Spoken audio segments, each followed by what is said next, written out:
Attingal private bus സ്റ്റാൻഡിൻ്റെ ശോചനീയാവസ്ഥയെക്കുറിച്ച് പല കുറി നമ്മൾ വാർത്ത ചെയ്തിട്ടുണ്ട്. കാരണം 20 ബസ്സുള്ളപ്പോൾ തുടങ്ങിയ ബസ് സ്റ്റാൻഡാണ് ഇപ്പോൾ. ഏകദേശം 200ഓളം ബസ്സുകളുണ്ട്. അവിടെ നിന്ന് തിരിയാൻ സ്ഥലമില്ല. സമയക്രമം പഴയ സമയക്രമം അനുസരിച്ചൊന്നും ഇപ്പോൾ ബസ്സുകൾക്ക് ഓടി തീർക്കാൻ കഴിയില്ല. കാരണം അത്രത്തോളം ഗതാഗത കുരുക്കെല്ലാം കൂടിയ സമയത്ത് 10-12 വർഷം മുമ്പ് കൊടുത്ത സമയക്രമം കൊണ്ടൊന്നും ബസ്സുകൾക്ക് ഓടിയെത്താൻ പറ്റത്തില്ല. അങ്ങനെ ഒരുപാട് ന്യൂനതകൾ പേർന്ന ഒരു ബസ് സ്റ്റാൻഡ് കൂടിയാണ് ആറ്റിങ്ങൽ പ്രൈവറ്റ് ബസ് സ്റ്റാൻഡ്. അത് നമ്മൾ പറഞ്ഞായിരുന്നു. അതായത് ഇനി ഒരു മരണം കണ്ടെങ്കിലും ഇവിടെ കണ്ണ് തുറക്കുമ്പോൾ നമ്മൾ പറഞ്ഞായിരുന്നു. അത് സംഭവിച്ചു. ഒരു മരണം സംഭവിച്ചു.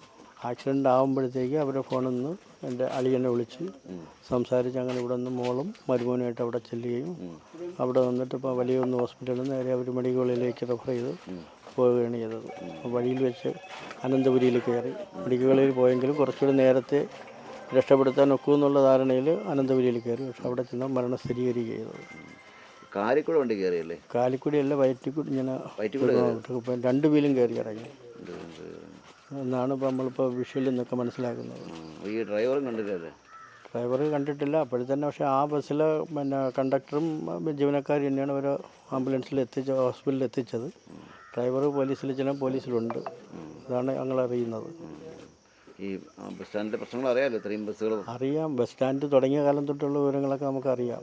ആദ്യം ഇവിടെ നിന്ന് അവിടെ മാമത്തേക്ക് മാറ്റിയിട്ട് ബസ്സുകാരും ആൾക്കാരും സഹകരിക്കാത്തതിൻ്റെ പേരിലാണ് വീണ്ടും അവിടെ തന്നെ ആയിരിക്കുന്നതെന്നാണ് എൻ്റെ ഒരു അറിവ്. ചെന്ന് തിരിയാൻ നമ്മൾ തന്നെ ഇറങ്ങിയാലും ചെന്ന് തിരിയാൻ പേടിക്കാന്ന് വെച്ചാൽ പേടിച്ചാൽ ഇടതും വലതും പോകാനൊക്കില്ല.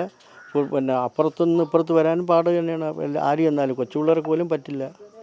അത് തന്നെ കാരണം ബസ് ഇങ്ങനെ തിങ്ങിഞ്ഞിറങ്ങിയല്ലേ കിടക്കുന്നത്. അത് വലിയ ബുദ്ധിമുട്ട് തന്നെയാണ് എപ്പോഴും. ഇത് ഒരുപാട് വർഷം പഴക്കമുള്ള ഒരു ബസ് സ്റ്റാൻഡാണ്.